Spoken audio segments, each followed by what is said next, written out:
রাজরাস্তায় লড়াই হব, রাজরাস্তায় লড়াই হব।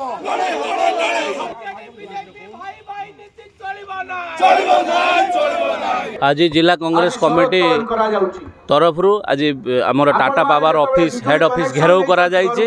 आज आम ऑफिस घेराव करचु, ताला पकई बसीचु, सामने बसीचु, एथिपाई बसीचु। आमर दाबी मानकर है आम चाहूँ 300 यूनिट जो फ्री कथा कहीकि बीजेपी सरकार को आसला से 300 यूनिट साधारण लोक मानक मागणा दि जाऊ, कृषक मानक संपूर्ण विद्युत फ्री करा जाऊ।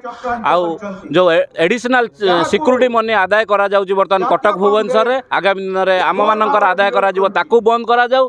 आ जो स्मार्ट मीटर बसई स्मार्ट मीटर अविश्वसनीयता बर्तमान ताकू कहीं विश्वास करूना। स्मार्ट मीटर समस्त कहते अधिका बिल उठुची, ताकू बंद करा जाऊ, तुरंत बंद करा जाऊ। जे पर्यंत तार क्वालिटीर सर्टिफिकेट से आनी देखई ना ताकू तुरंत बंद करा जाऊ।